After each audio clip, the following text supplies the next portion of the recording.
everyone, thank you so much for joining me on my channel today. In this video we're going to be talking about my favorite men's fragrances, but before we get started, please remember to like this video and subscribe to the channel. The way I like to do ranking videos is I talk about my loves and then I talk about my super loves kind of more towards the end, so stay tuned. The first fragrance I want to talk about is Chanel Blue EDP, and if you've watched me on Andres Perfume's channel or Smelling Great Fragrance reviews, you know I really love this fragrance. It is basic according to some people. I don't think that's a bad thing. One, I don't smell it enough. I feel like more men wear Terre d'Hermès than Chanel Blue EDP, and I personally find Chanel Blue EDP way more attractive, especially for a date. I don't think Terre d'Hermès should be worn outside of the office. But if you want a fragrance that you can take day to night, office, or a date or hanging out with friends or just something more casual, Chanel Blue really fits that bill. It starts with bergamot on top, which is just fresh and fruity. And what's nice about bergamot is that you have an orange facet and then you also have a lavender facet, and they play really well together, and it's interesting and your nose wants to smell it.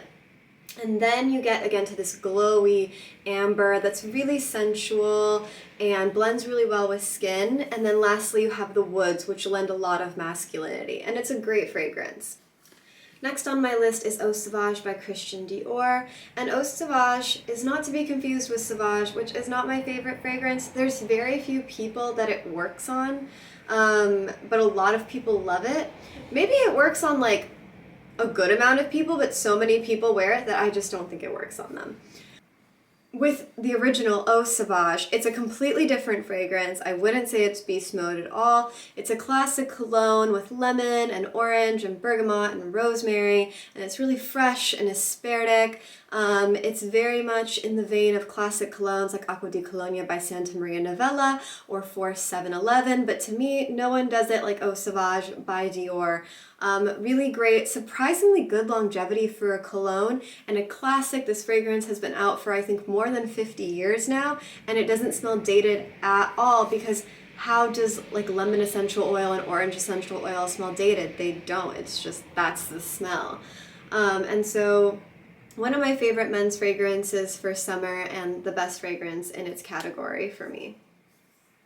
The next fragrance on my list is Fahrenheit by Dior. It's a very leathery scent, some slight floral, something that smells a little rubbery, but in a weird but I can't stop smelling it kind of way. I know no one's oh, I don't want to smell like rubber. I don't know if I'm describing that well. It's probably birch tar, let's say that, because that sounds a little bit sexier than rubber. But yeah, so good, so unique. It's all very abstract and all really well blended. So however you're smelling it, you really have to look for these kind of more bizarre facets. Normally they just smell intriguing, I find. The next fragrance on my list is Dior Homme Original, and all the flankers that came before the new version. I actually haven't smelled the new version, so that's not to diss the new version in any way, shape, or form. I just haven't smelled it, just because it's been a bit difficult with these times that we're living in. And yeah, but the original Dior Homme Intense, all those versions are so good. The reason I don't like to specify between the different versions is I feel like it's just better to go with the one that you prefer. As a girl smelling you, I don't think she's going to be able to tell the difference between the Intense and the Eau de Parfum on you, unless you have them side by side. So just go with whichever one you like the best. The Intense does have better longevity. It's a little bit deeper. The original, not everyone is always looking for beast mode projection. So the next fragrance on this list is Tom Ford's Neroli Portofino, which is a neroli I love, which is rare. A lot of times nerolis will be a little bit too floral for me, or too woody, or too green, or too something. And Tom Ford really did what to me is one of the more perfect nerolis out on the market, especially for a fresh neroli. It's so easy for it to smell functional, like a hand soap, and somehow Tom Ford, if anyone could do it, it would be Tom Ford. He did a neroli that really smells elegant and refined. The only reason it's not higher on my list is because I find it to be super unisex, because it does have a significant part of that neroli floral, and I wear it a lot myself. And so sometimes it's not my favorite thing to smell on a guy. It depends on my mood. Next on the list is Jean Paul Gaultier. So the last 3 fragrances on this list are all Jean Paul Gaultier, and it's really weird. I don't know what happened with 2020 and me, but I fell in love with this house's men fragrances, and I'm not a fan of like the original Le Male, and I think after that it kind of just like turned me off to the whole house, honestly, because that was their like pillar fragrance, and I wasn't crazy about it. It was like very fine, and it was very animalic, and I don't like that on men, and I don't like that on me, and so it wasn't ever gonna be a fragrance for me anyways.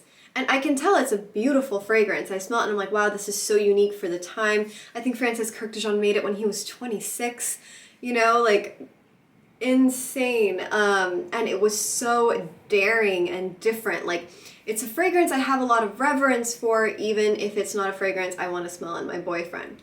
I don't know what happened this year with Jean Paul Gaultier, or like what's been happening. I know a couple years ago they released Ultra Male, and I smelled it on someone and it was an instant love for me, but I still didn't check on the house further, but I knew I loved Ultra Male, and I was like, okay. And again, I was surprised because it still has the word Male in it, but it didn't smell like Le Male at all, and so Ultra Male is the next fragrance on this list. And it has pear and vanilla, but to me it's kind of like more a fruity vanilla, like an abstract fruity vanilla, which is funny because that doesn't sound masculine at all, I think, but it is. It has whatever the concoction that male fragrances have with, like, you know, the dihydromercenol, the isoe super, whatever they do to make it more masculine, that's in there underneath, you know, that vanilla fruity heart. And the combination of the two is incredible, absolutely addictive. Again, one of the few fragrances that I have asked someone what they're wearing, especially a man, and just really, really great. And it was my all-time men's fragrance until this year when 2 new Jean Paul Gaultiers came out and beat it off the throne. Not because it's not incredible, but it is a little bit young, and now that I'm moving out of my early 20s, I feel like I'm just resonating with these other 2 Jean Paul Gaultiers a bit more. So the next one is Le Male Parfum, and I need this fragrance in my life. I ended up smelling it just when new fragrances come out in the market. At work I got to smell them, and I remember I saved this one for last. I was like, oh, it's like Le Male, just stronger. It's Le Male Parfum. No, it is a completely different fragrance, and I mean that in the best way. It shocked me. It has lavender and vanilla, and I think because it's lavender and vanilla instead of pear and vanilla, it just covers a wider age range. Like, I really feel like anyone can wear Le Male Parfum at any age. And that also makes it a bit more refined, where I would say like Ultra Male really is like a nighttime wear or like casual. Le Male Parfum, I think you could wear it in the office and at night, although it is quite sensual. So but the lavender, I think, keeps it where you can still wear it in the office. And my all-time favorite is Le Beau by Jean Paul Gaultier. If you watched my video on Andres Parfuman's channel, you will see me gushing about it there. It's another fragrance that surprised me, but rather than its legacy being what surprised me, which was the case of Le Male Parfum, what surprised me here was the note list, which was lime and coconut and then tonka. Tonka was normal, but I was like, what are lime and coconut doing in a man's perfume? Like, this sounds like a cocktail, not a perfume. But I was blown away. The lime, guys, I know. If I just heard this, I would just be like, lime? Okay. No, it's so good and like sparkling and like so well blended with whatever else is in that top. They don't really list it. Again, I smell like fresh, sporty notes, which is usually a mix of synthetics, which I know scares people, but synthetics are great. And then we get to this coconut, which also sounds like, why would I want to smell like coconut? I don't want to smell like suntan lotion. But It's really, really abstract. So it's like the fleshy part of a coconut. Like it's so natural smelling and textural and soft and addictive. I've never wanted to smell like a coconut more, but really masculine because I don't want to smell like this, but I really want like whoever I'm seeing to smell like this. And then you kind of just get to play between the two until you get to the base of tonka, which again was what makes it like go really well on skin. And it's just a really great masculine fragrance, and it blew me away, honestly. And somehow, even with like these really unique and kind of boundary pushing flourishes that the fragrance has, it still smells like a very likable fragrance. And I think that's great because usually when women are picking up fragrances for their men, they want likable. They don't want like this like outrageous, super bizarre fragrance. Wear a fragrance for you, but I feel like a lot of my viewers are collectors. You have a fragrance wardrobe. And so you have the fragrances that you wear for you and the fragrances you wear maybe on a date or for your friends or for other people. And I think Beau is worth having just for that.